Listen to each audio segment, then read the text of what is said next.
I'm sorry. How often do you hear those words? I mean, hear them applied really sincerely. These days, probably not that much. The journalist and author Ambrose Bierce, who lived from 1842 to 1914, wrote in the Devil's Dictionary that to apologize was to lay the foundation for a future offense. Well, isn't that what we hear from businesses and executives and celebrities and more today? You know, they're really only sorry that they got caught. But if they were really and truly sorry, they would have caught the slip-up themselves, not waited until they were outed by the media. So they offer their meaningless apology, and it typically smooths things over for a little while, until the next time that they get caught doing the same thing over and over again. Do we really need more apologies? And for those who offer them, what's the art of making a good one? We'll address these questions together in the Full Monty. Welcome to the Full Monty.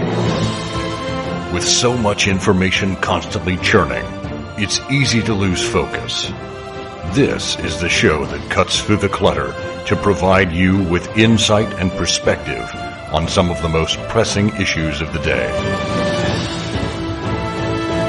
And now, here's your host, Scott Monty.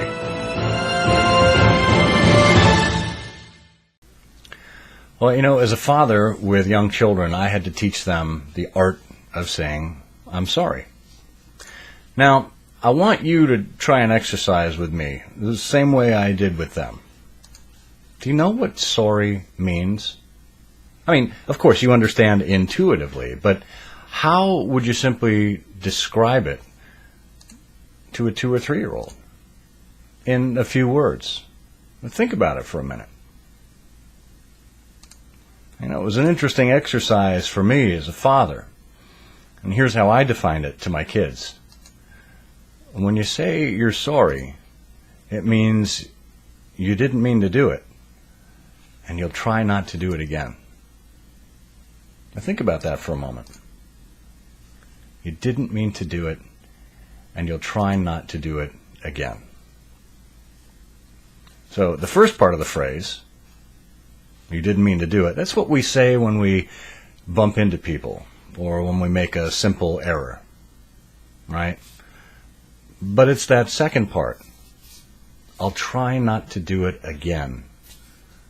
That's what takes effort, and that's what makes the difference between a good apology and a really poor one. Right? You have to give it some thought. You have to commit to change, to acting differently the next time. How often do you say sorry and mean it? Really? The author P.G. Wodehouse once said that it's a good rule in life never to apologize. The right sort of people don't want apologies, and the wrong sort take a mean advantage of them. Now think about that with regard to companies that have stepped in it in recent memory. Typically, these are companies that are going through some kind of data breach or have violated the privacy and trust of their users or customers. You think we want apologies for these things?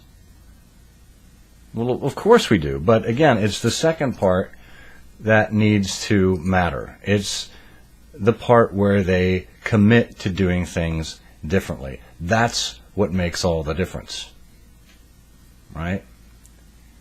And you've probably heard the phrase, with great power comes great responsibility.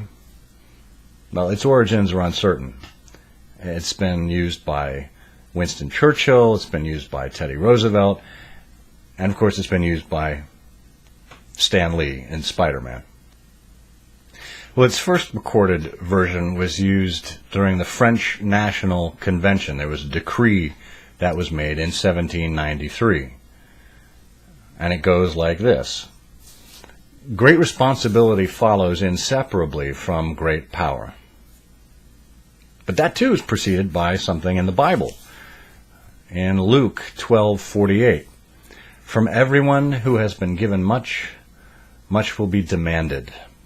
And from the one who has been entrusted with much, much more will be asked. Well, it makes sense, doesn't it? So, now let us turn our attention to Mark Zuckerberg and Facebook. You know, his seed of an idea that came to him in his Harvard dorm room turned into this company that's worth multi-billions of dollars and affecting over 2 billion people around the world. In it, he had this utopian desire to make the world a more connected place. And that's great. Facebook has been given and entrusted a great deal, specifically of personal data, of nearly 1/3 of the world's population. The question is, have we demanded enough of Facebook? As we've seen and read, certainly in recent weeks, Mark Zuckerberg, in front of politicians, does seem to be contrite, and he admits to errors of judgment. There's no question that Facebook is run as an idealistic and optimistic company. And while it portrays itself as a benefactor to the race, it hasn't really played by the rules. Right? Time and again, Facebook has been warned about privacy and violations and playing fast and loose with its data and features. From its surprise release of the news feed in 2006, to the ill-fated beacon advertising system, to the consensual data sharing, and more examples, Facebook has lived by apology.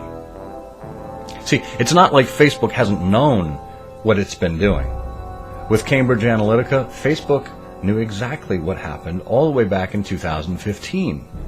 But it's only in recent weeks, thanks to the press, that we've become aware of it. In an interview with NPR, Sheryl Sandberg, the COO of Facebook, said that the company is now taking aggressive action and making privacy policies easier to understand. This is about something that's been at the core of their business strategy from the very beginning. She said Facebook was way too idealistic, but it's not way too idealistic when Facebook had been given warning signs that they chose to ignore. That's willful neglect. Well, we can imagine the difficulty in undoing so much that's been done in the last decade by Facebook. With so many users, it must be a daunting task.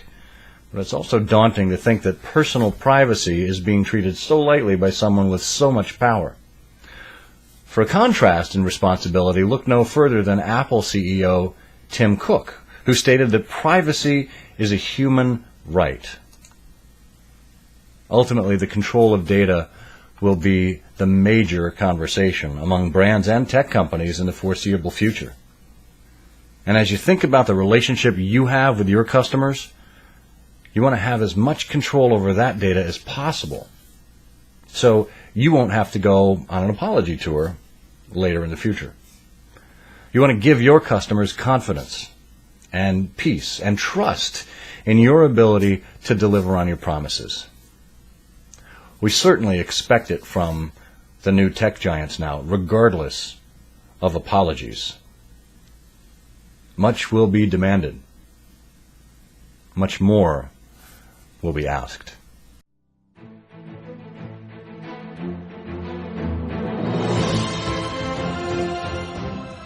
Thank you for joining me for a few minutes. If you like what you heard, please subscribe on the podcast player of your choice.